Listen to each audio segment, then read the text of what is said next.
Here's a complete guide with everything you need to know to race the Zwift Racing League Race 8 Sprinters Playground. This is also the WTR Racing Finals, and the format is a bit confusing, so I've linked an article by Zwift Insider below. The article covers everything you need to know about the finals and how it works, what the rules are, and everything like that. So riders will be racing 3 laps of the Sprinters Playground course. It is a course that was introduced in the Nyokyo game release, and it covers 4 sprints over, I believe, 7 or 8 miles. So the total distance will be 37 kilometers or 23 miles. Total elevation is 201 meters or 659 feet. The route consists of a few main parts. So there are 2 segments where FTS can be attained. I already covered that. So the route begins at the main Nyokyo banner, and note that the banner does not give power-ups, so don't use your power-up right before that banner thinking you're going to get another one, because you're not. So you're going to first make your way through the tower sprint, and the tower sprint will probably take riders less than 20 seconds. Then you'll head through the Castle Park sprint. This is another short sprint of around 15 seconds. You'll ride on the Castle Road for a bit before making a left turn to hit the alley sprint. And watch out, because right when you round the corner, the sprint will immediately start. This is the longest sprint on the course, and it will take most riders 23 to 25 seconds. And lastly, you'll head through the railway sprint, first going up a small incline. Then the road will have a slight incline for a few minutes before hitting the sprint. Then the sprint will take riders 25 to 30 seconds. This is where the main split of the race will happen, so watch out and try to hold on to the group.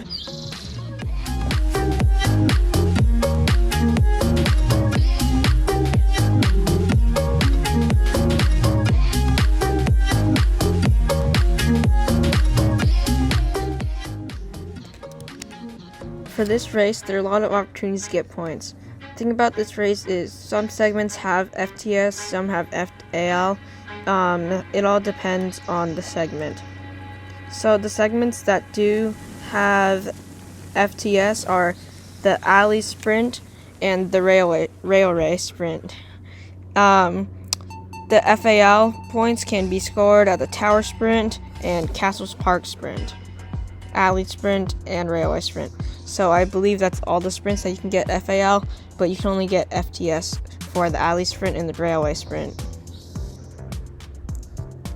So here are the places and distances where points will be up for grabs. The tower sprint at 1.6 kilometers, Castle Park sprint at 3.4 kilometers, alley sprint at 4.7 kilometers, railway sprint at 8.4 kilometers, tower sprint at 13.9 kilometers, Castle Park sprint at 15.8, alley sprint at 17.4, railway again at 20.7, tower sprint at 26.3, Castle Park sprint at 28, alley sprint at 29.8, and railway sprint at 33.1.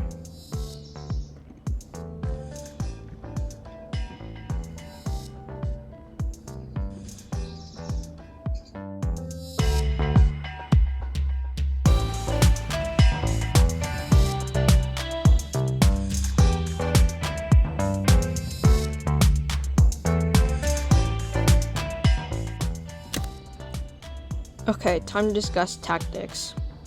So the tactics that most riders will probably use is just sitting in the group, going for the sprints to get those points, because they'll be really valuable in determining your team's final ranking. And some things that we could see are attacks at the Nyokyo arcade, because it's dark in there, it's really hard to see what's going on, and that could be a chance for those sprinters who like to go long to have a chance to go. It's around 1 kilometer out, so it'll be a pretty long sprint, but I believe some riders will go for it. Something that we could also see is some team tactics to try to get the points at the railway sprint. The reason why I think this is because the sprint, before the sprint, is a short incline where riders tend to attack sometimes, but go even harder on the tower sprint or not tower sprint, railway sprint. So we could see some riders try to work together to try to get extra points by a breakaway or big attack.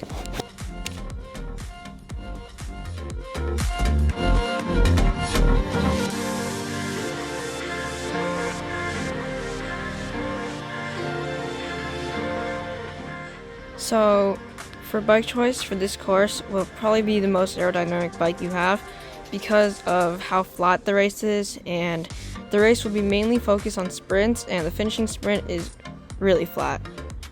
Okay, so the best bike choice will be the S-Works Venge. Let's find that real quick. Just a minute. Okay. Unfortunately, Zwift has a bug right now with equipping bikes, so I won't be able to show that, unfortunately. Another good choice is the Tron bike.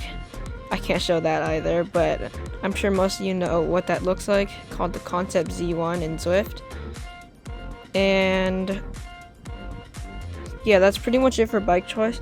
For most who don't have either of those bikes, I'd highly recommend the Uranium Nuclear, which was a bike introduced a few months ago, and it's, I think, one of the best all-arounders, and only 184,000 drops. Another choice that most riders might have is the Canyon.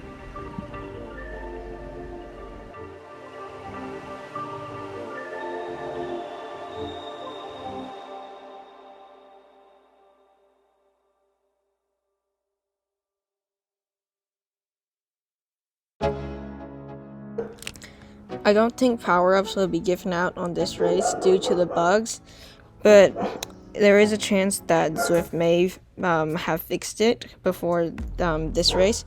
So I'll keep the description updated with information if it does change.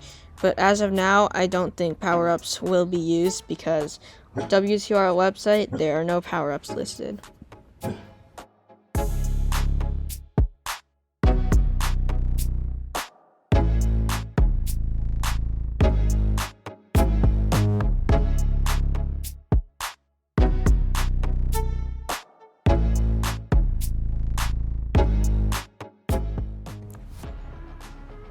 Regarding recons, there are not that many recons going on because it is not like on a Tuesday. It is actually taking place on the 21st of May, 4 days after the semifinals, so I believe that's a Saturday. So there are not many recon rides, and that is pretty much it for this video, and that's pretty much all you need to know for this course. Thanks for watching. Please leave a like and subscribe.